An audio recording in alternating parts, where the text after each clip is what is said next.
Sayyidina Abu Hurairah pernah dinasihati oleh Sayyidina Rasulullah sallallahu alaihi wasallam, kun wari'an takun a'badan nasi wa kun qani'an takun ashkaran nasi. Jadilah engkau wahai Abu Hurairah seorang yang wara', meninggalkan perkara-perkara yang syubhat. Insyaallah kamu akan menjadi ahli ibadah di antara orang-orang yang berada di sekelilingmu. Dan menjadilah engkau qani', orang yang selalu merasa cukup. Apa yang Allah berikan kita syukuri, apa yang Allah timpahkan kepada kita, kita nikmati, kita muhasabah diri. Kemudian ketika kita mampu menjadi seorang yang selalu merasa cukup, kata Sayyidina Rasulullah sallallahu alaihi wasallam, takun ashkaran nasi. Insyaallah kamu akan menjadi orang yang sangat bersyukur kepada Allah Subhanahu wa taala.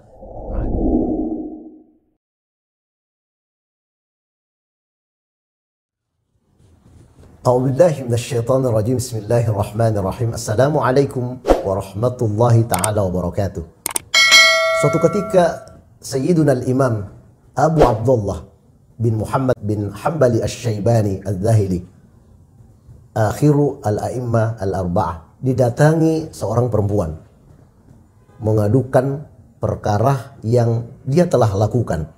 Bimbang perempuan ini antara halal dengan haram. Ahli sejarah menyampaikan kepada kita bahwa perempuan tersebut adalah salah seorang saudari dari Bashar al-Hafi. Bashar al-Hafi, beliau merupakan salah seorang abid, seorang wari', seorang yang memiliki hubungan dekat dengan Allah Subhanahu wa taala karena kewaraannya, karena ibadahnya. Dalam satu keluarga semuanya memiliki tingkatan-tingkatan ibadah yang Masya Allah tabarakallah.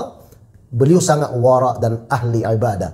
Dalam riwayat disampaikan bahwa Bashar al-Hafid memiliki 3 orang saudari, Mukha, Zubdah dan Mudghah. Salah seorang dari saudara beliau mendatangi Sayyidina Imam Ahmad ibn Hanbal mengadukan suatu perkara bahwa, wahai Imam, ya Aba Abdullah, saya seorang istri, ibu dari beberapa anak yang ditinggal pergi suami. Untuk menghidupi anak-anak saya bekerja, mencoba bekerja di malam hari dan siangnya saya melakukan pembinaan, pendidikan kepada anak-anak yang Allah amanahkan kepada saya. Suatu ketika, wahai Imam, datang rombongan dari pemerintah yang lewat di depan rumah saya. Dan kemudian karena rombongan tersebut melakukan perjalanan panjang, mereka melakukan perkemahan depan rumah. Dan pada saat itu sangatlah terang benderang daerah di sekeliling saya. Untuk diketahui, di malam hari saya menggunakan cahaya bulan untuk melakukan sulaman, untuk membuat, menjahit pakaian yang kemudian saya jual dan hasilnya saya jadikan bekal untuk hidup anak-anak saya. Yang saya pertanyakan, wahai Imam, adalah apa status hukum ketika saya menyulam dengan menggunakan cahaya yang terang benderang tersebut yang berasal dari cahaya pemerintah. Masya Allah tabarakallah. Coba kita koreksi hati kita. Pernah kita melakukan pertanyaan, muhasabah dalam diri kita? Apa yang kita makan, apa yang kita minum, apa yang kita nikmati, apakah itu betul-betul halal atau tidak, atau berada pada suatu posisi yang bersifat abu-abu atau syubhat. Yang dipertanyakan oleh ibu yang mulia tadi adalah, dia selama ini menghasilkan sulaman dari cahaya bulan, akan tetapi waktu itu dia menggunakan cahaya yang digunakan oleh pemerintah pada saat camping, pada saat berkemah di depan atau di dekat atau di sekitar rumah beliau. Sang imam pada waktu sangat merasa simpati, sehingga keluarlah kata-kata sang imam mengatakan bahwa jubah-jubah ulama-ulama Baghdad yang mereka pakai, yang mereka kenakan, jubah yang saya pakai ini, dibanding dengan hati makam ibunda, hati ibunda, makam hati ibunda jauh lebih mulia dibanding dengan ulama-ulama yang berada di Baghdad. Saya teringat salah seorang wari yang sangat wara, seorang maha guru dari tanah Bugis, beliau adalah Andre Gurutta Sayyidi Abdurrahman Ambodalle. Setiap kali beliau mendatangi pesta atau acara apa saja, beliau selalu membawa makanan bungkusan untuk disantap pada kegiatan tersebut.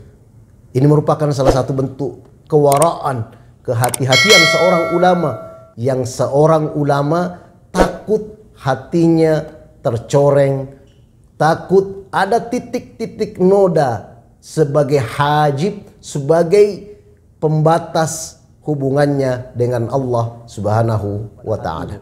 Sungguh sangat sulit untuk mendapatkan jiwa seperti Bunda. Sungguh sangat sulit mendapatkan karakter-karakter di masa sekarang ini. Sama yang terjadi di bangsa kita di Indonesia, sangat sulit untuk mendapatkan jiwa yang seperti ini, yang selalu aware, selalu alert, selalu menanyakan ini halal atau tidak. Semuanya main terobos saja, tidak pernah mempertanyakan bahwa apa yang saya lakukan itu memiliki hukum-hukum yang pada gilirannya nanti mendapat balasan dari Allah Subhanahu wa Ta'ala. Karena kesimpatisan Imam Ahmad ibnu Hanbal, beliau mengatakan, katakan apa yang engkau butuhkan, insya Allah saya akan memenuhi apa yang engkau butuhkan.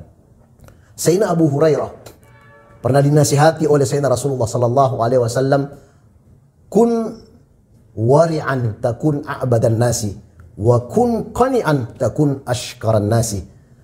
Jadilah engkau wahai Abu Hurairah seorang yang wara', meninggalkan perkara-perkara yang syubhat. Insya Allah kamu akan menjadi ahli ibadah di antara orang-orang yang berada di sekelilingmu. Dan menjadilah engkau qani', orang yang selalu merasa cukup. Apa yang Allah berikan kita syukuri, apa yang Allah timpahkan kepada kita, kita nikmati, kita muhasabah diri. Kemudian ketika kita mampu menjadi seorang yang selalu merasa cukup, kata Sayyidina Rasulullah sallallahu alaihi wasallam, takun ashkaran nasi. Insyaallah kamu akan menjadi orang yang sangat bersyukur kepada Allah Subhanahu wa Ta'ala. Abid dan ashkar, orang yang sangat memiliki tingkat kesyukuran kepada Allah Subhanahu wa Ta'ala semakin tinggi. Mudah-mudahan Allah Subhanahu wa Ta'ala selalu mengingatkan kita, menyalakan tombol alert dalam hati kita bahwa semua apa yang kita lakukan akan dihisap, memiliki balasan masing-masing. Mudah-mudahan insya Allah ada manfaatnya. Allah menjaga hati kita, memberikan kita istinari, memberikan kita petunjuk untuk selalu meninggalkan hal-hal yang syubhat, sehingga kita termasuk hamba-hamba Allah Subhanahu wa Ta'ala, sama seperti saudari daripada Al-Hafi atau Bashar Al-Hafi. Akhirul kalam, minallahil musta'an wa ilaihi tiklan. Wassalamu alaikum warahmatullahi ta'ala wabarakatuh.